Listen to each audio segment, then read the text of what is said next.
In the kingdom of Lysoria, where stars glittered brighter than the finest diamonds, there was a legend passed down through generations, the tale of the lantern of the lost star. It was said that the lantern held the last light of a fallen star, a light that could restore lost things, memories, time, and even dreams. But it was not an easy journey. The lantern was hidden deep in the mysterious forest of whispers, and those who sought it were said to be lost to the mist forever. Princess Leora of Lysoria had always heard the stories, but they never seemed to concern her. She was not a girl given to idle fantasies. She was strong and wise beyond her years. But when a dark shadow fell over the kingdom, silencing the stars themselves, she began to feel the weight of the prophecy.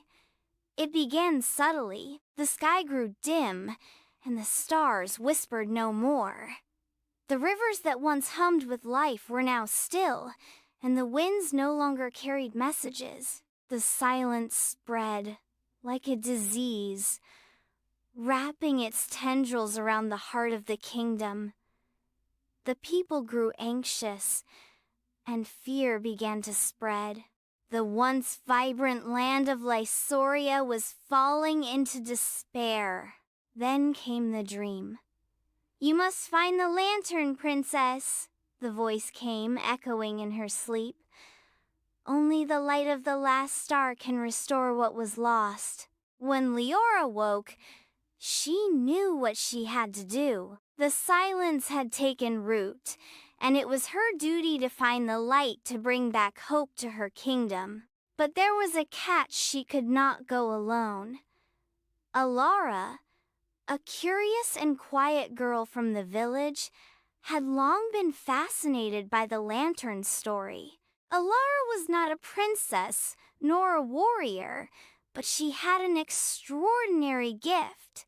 She could listen when others could not hear. She could hear the whispers of the wind and the secrets carried by the earth. It was this gift that led her to the forest, where the lantern of the lost star was said to reside. One evening, as the kingdom lay in silence, Alara found herself standing at the edge of the forest. The mist curled around the trees, but the lantern's light called to her, soft and steady, like a heartbeat in the distance. Princess Leora, having learned of Alara's unique ability, sought her out.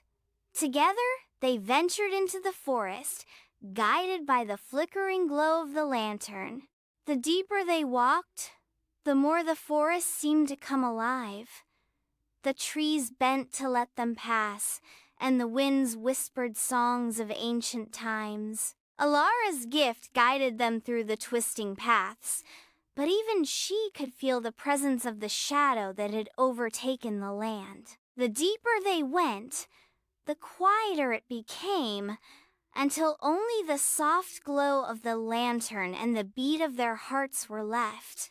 Finally, they reached the heart of the forest, where the light was brightest. There, under an ancient tree whose roots seemed to stretch all the way to the stars, lay the lantern of the lost star. Its light was not like any ordinary light.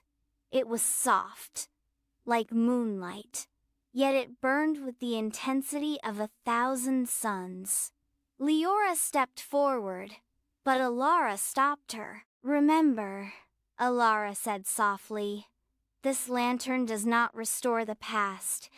It gives us the strength to move forward." Leora nodded and reached for the lantern. The moment her fingers brushed its surface, a surge of light flooded the forest, and they were transported to a vast, starry sky. There, amidst the stars, appeared a figure, a girl made of starlight. Her eyes were filled with sorrow. "You have come for the lantern," the girl said, her voice soft as a breeze. "But it is not what you think. The lantern does not fix the past. It only shows you the path forward." Princess Leora and Alara exchanged a glance, both feeling the weight of the words. "Then what must we do?" Leora asked, her voice trembling with uncertainty. The girl smiled faintly. "You must choose to carry the light forward, to move beyond the silence, and to guide others. It is not the lantern that holds the power, it is you." Alara spoke then, her voice steady. "The lantern has already shown us the truth. The past is not something we can reclaim, but the future is ours to shape." The figure of Starlight faded, and the stars around them brightened, as though they too understood.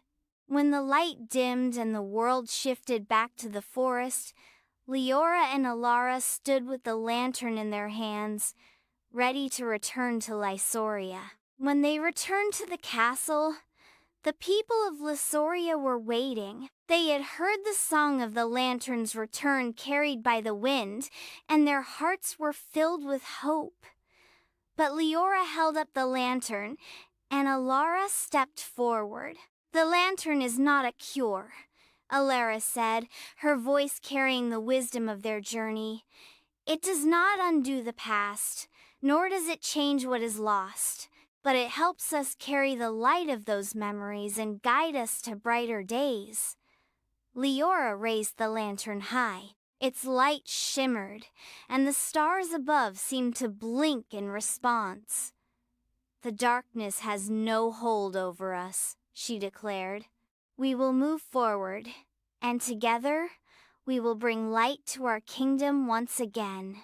And so, the lantern became a symbol of hope, not for what had been lost, but for what could still be found. The people of Lysoria no longer feared the silence, for they knew that even in the quiet, the light of the lantern would guide them through the darkness. The kingdom flourished once again, not through the restoration of the past, but through the courage to walk into the future, carrying the light of the lost star with them. And that was the end of the story. Please don't forget to like and subscribe.